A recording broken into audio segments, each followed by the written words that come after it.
Hi hello friends, ಎಲ್ಲರಿಗೂ welcome to the my YouTube channel.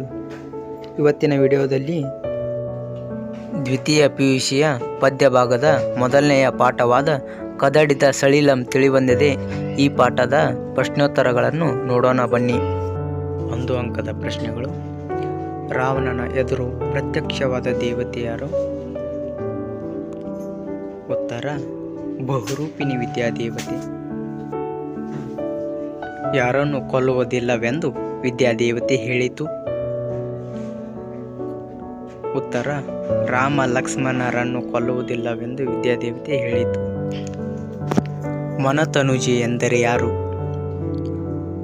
ಉತ್ತರ ಮನತನುಜೆ ಎಂದರೆ ಮಂಡೋದರಿ.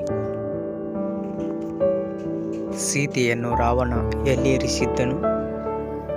ಉತ್ತರ ಸೀತೆಯನ್ನು ರಾವಣ ಪ್ರಮದ ಎಂಬ ವನದಲ್ಲಿರಿಸಿದ್ದನು. ರಾವಣನ ಆಗಮನವನ್ನು ಸೀತೆಗೆ ತೋರಿದವರು ಯಾರು?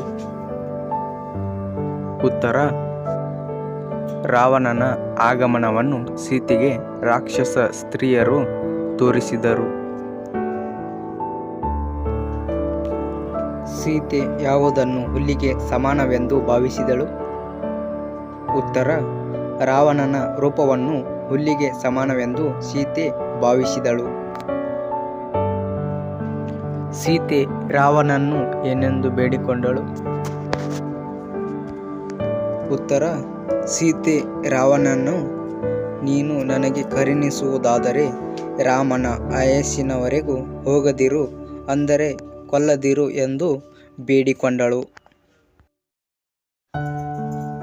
ರಾವಣನಿಗೆ ಯಾರ ಬಗ್ಗೆ ವೈರಾಗ್ಯ ಮೂಡಿತು?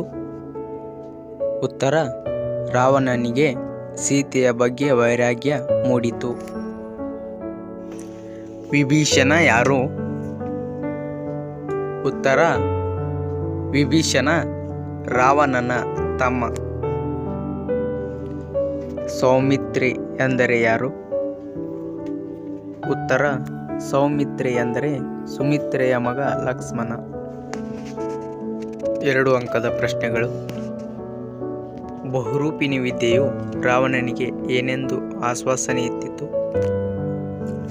ಉತ್ತರ ಬಹುರೂಪಿಣಿ ವಿದ್ಯೆಯು ರಾವಣನಿಗೆ ಪ್ರತ್ಯಕ್ಷವಾಗಿ ಚಕ್ರಧರನಾದ ಲಕ್ಷ್ಮಣನನ್ನು ಚರಮ ದೇಹಧಾರಿಯಾದ ರಾಮನನ್ನು ಕೊಲ್ಲುವುದಿಲ್ಲ, ಅವರನ್ನು ಬಿಟ್ಟು ಉಳಿದವರನ್ನು ಉಳಿಸುವುದಿಲ್ಲ ಎಂದು ಆಶ್ವಾಸನೆ ಇತ್ತಿತು.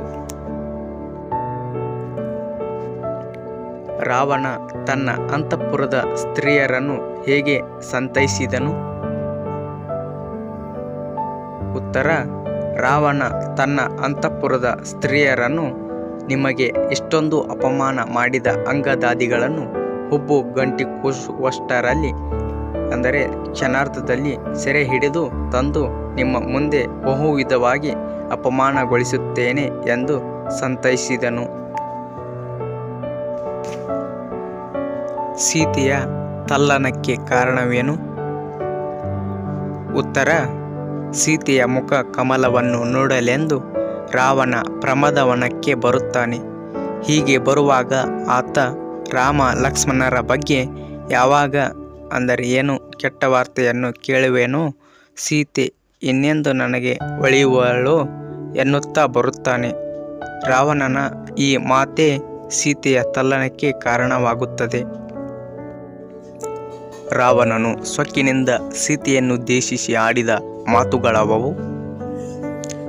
ಉತ್ತರ ರಾವಣನು ಸೊಕ್ಕಿನಿಂದ ಸೀತೆಯನ್ನು ಕುರಿತು, ನನಗೆ ಬಹುರೂಪಿಣಿ ವಿದ್ಯೆ ಸಿದ್ಧಿಯಾಗಿದೆ, ನನಗೆ ಅಸಾಧ್ಯವಾದುದು ಯಾವುದೂ ಇಲ್ಲ, ನೀನು ನಿನ್ನ ನೆಚ್ಚಿನ ರಾಮನನ್ನು ಬಿಟ್ಟು ನನ್ನನ್ನು ಒಪ್ಪಿಕೊಂಡು ಸಾಮ್ರಾಜ್ಯ ಸುಖವನ್ನು ಅನುಭವಿಸು ಎಂದು ನುಡಿದನು. ರಾವಣನಿಗೆ ಸೀತೆಯ ಬಗ್ಗೆ ವೈರಾಗ್ಯ ಮೂಡಿದ ಸಂದರ್ಭವನ್ನು ವಿವರಿಸಿ. ಉತ್ತರ ರಾವಣನು ಸೀತೆಯ ಬಳಿಗೆ ಬಂದು, ನನಗೆ ಅಸಾಧ್ಯವಾದುದು ಯಾವುದೂ ಇಲ್ಲ, ನೀನು ನಿನ್ನ ನೆಚ್ಚಿನ ರಾಮನನ್ನು ಬಿಟ್ಟು ನನ್ನನ್ನು ಒಪ್ಪಿಕೊಂಡು ಸಾಮ್ರಾಜ್ಯ ಸುಖವನ್ನು ಅನುಭವಿಸು ಎಂದು ನುಡಿದನು. ಸೀತೆ ರಾವಣನಿಗೆ, ನೀನು ಕರುಣಿಸುವುದಾದರೆ ರಾಮನನ್ನು ಕೊಲ್ಲದಿರು ಎಂದು ಬೇಡಿಕೊಂಡು ಮೂರ್ಛೆ ಬೀಳುತ್ತಾಳೆ. ಅವಳ ದಿನಸ್ಥಿತಿಯನ್ನು ಕಂಡ ರಾವಣನ ಮನಸ್ಸು ತನಗೆ ತಾನೇ ತಿಳಿಯಾಗುತ್ತದೆ. ಸೀತೆಯ ಬಗ್ಗೆ ರಾವಣನಲ್ಲಿ ಅನುಕಂಪ ವೈರಾಗ್ಯ ಮೂಡುತ್ತದೆ. ರಾವಣನು ತನ್ನ ಆಪ್ತರನ್ನು ಕುರಿತು ಏನೆಂದು ಹೇಳಿದನು? ಉತ್ತರ: ಸೀತೆಯನ್ನು ತಂದಕ್ಕಾಗಿ ಪಶ್ಚಾತ್ತಾಪಗೊಂಡು ರಾವಣನು ತನ್ನ ಆಪ್ತ ಜನರೆದುರಿಗೆ ವ್ಯಸನಿಯಾದ ನಾನು ಭೀಷ್ಮನನ್ನು ಹೊಡೆದೋಡಿಸಿದೆ. ವಿಷಯ ಲಾಲಗಳೆಂಬ ಮದ್ಯದ ಅಮಲೇರಿದ ನಮ್ಮಂಥವರು ಯಶಸ್ಸಿನ ನಾಶ, ಅಭಿಮಾನದ ಕೇಡು, ಉತ್ತಮ ಗತಿ, ಆತ್ಮೀಯ ಗೆಳೆಯರ ವ್ಯಥೆ, ಜನರ ಅಪವಾದ ಇವುಗಳನ್ನೆಲ್ಲ ಅರ್ಥ ಮಾಡಿಕೊಳ್ಳಲಾರರು ಎಂದು ಹೇಳುತ್ತಾನೆ. ಈಗಲೇ ಸೀತೆಯನ್ನು ರಾಮನಿಗೊಪ್ಪಿಸಲು ರಾವಣ ಬಯಸಲಿಲ್ಲವೇಕೆ? ಉತ್ತರ: ಈಗಲೇ ಸೀತೆಯನ್ನು ಕರೆದುಕೊಂಡು ಹೋಗಿ ಒಪ್ಪಿಸಿದರೆ ಪರಾಕ್ರಮವು, ಧೈರ್ಯವೂ, ಖ್ಯಾತಿಯೂ ನಾಶವಾಗಿ ಹೋಗುತ್ತದೆ ಎಂದು ಯೋಚಿಸಿದ ರಾವಣನು ಈಗಲೇ ಸೀತೆಯನ್ನು ರಾಮನಿಗೊಪ್ಪಿಸಲು ಬಯಸಲಿಲ್ಲ.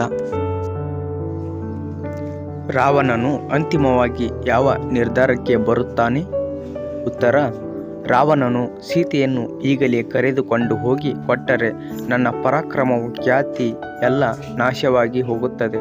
ಆದ್ದರಿಂದ ಯುದ್ಧದಲ್ಲಿ ಎರಡೂ ಸೈನ್ಯವು ಹೊಗಳುವಂತೆ ಹೋರಾಡಿ ಕೊನೆಗೆ ರಾಮ ಲಕ್ಷ್ಮಣರನ್ನು ರಥಹೀನರನ್ನಾಗಿ ಮಾಡಿ ಹಿಡಿದು ತಂದು ಸೀತೆಯನ್ನು ಒಪ್ಪಿಸುತ್ತೇನೆ ಎಂದು ರಾವಣನು ಅಂತಿಮವಾಗಿ ತೀರ್ಮಾನಿಸಿದನು. Thank you for watching friends. Please subscribe my YouTube channel.